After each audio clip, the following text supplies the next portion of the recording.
It was Judgment Day for Donald Trump, a day that decided the future of the former US president's tryst with social media platforms that were his constant companion at the White House, a space where Trump would pour his heart out at wee hours with rants, conspiracy theories, nonsensical words even, threats. How can we forget allegations of fake news?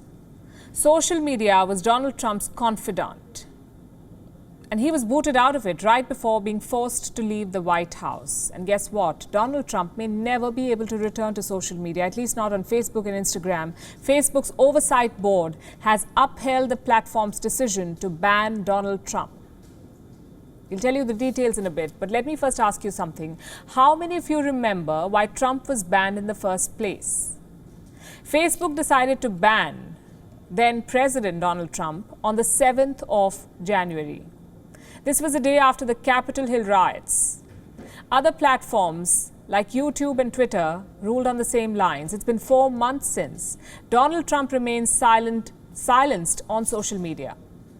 While every political leader has a platform to connect to his or her voters, Trump has been denied this. Desperate, he tried to crash a wedding, grabbed the mic, and raised a toast to himself. This happened some time back. Well, this is the state of a former president of the United States of America, a country that champions democracy. Following the Capitol Hill riots, Facebook said providing a platform to the outgoing president would be too big a risk for democracy.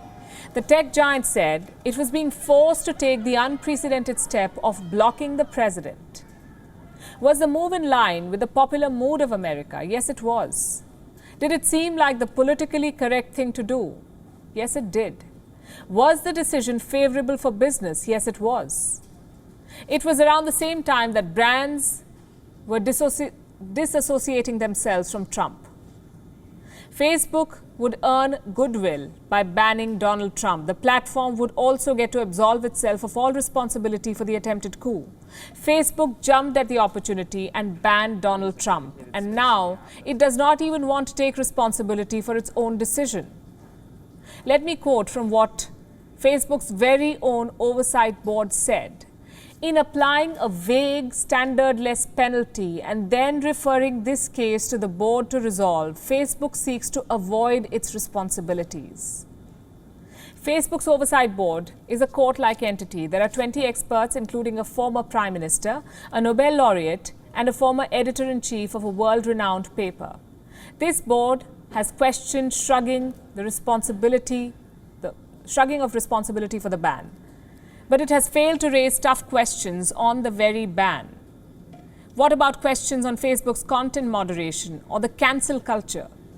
How does a tech giant get to deny anyone, leave alone a president, his freedom of speech, expression? Was this board independent of Facebook? Critics have their doubts. What about Donald Trump? What will he do now? Facebook will have to revisit its decision within 6 months, but the former president is already here with a plan B, his very own platform. It's called From the Desk of Donald J. Trump. The page is up and it looks something like this. There's a video of the former president and enough space for him to type his heart out. So far, he has taken on Twitter from this platform, calling it boring. He's spoken about how people are supposedly flocking to leave Twitter. Now, Trump's spokesperson insists that this is not a social media platform. It's quote-unquote a resource to find his latest statements and highlights from his first term in office. Well, I can't help but ask, how is Trump's ban from social media helping anyone? For starters, it's not healthy for democracy. You and I may not agree with his opinion, any opinion, but there are many who do.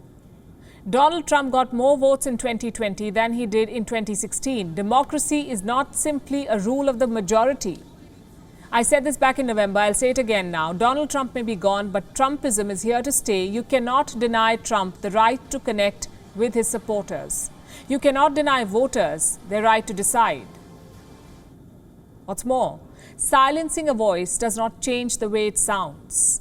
Months after being blocked from social media platforms, Donald Trump continues to believe the election was stolen. Look at this. If not on Twitter, on Facebook, Donald Trump is making his point clear. this time on his own platform. So who exactly did the ban help? I'd say tech giants. WION is now available in your country. Download the app now and get all the news on the move.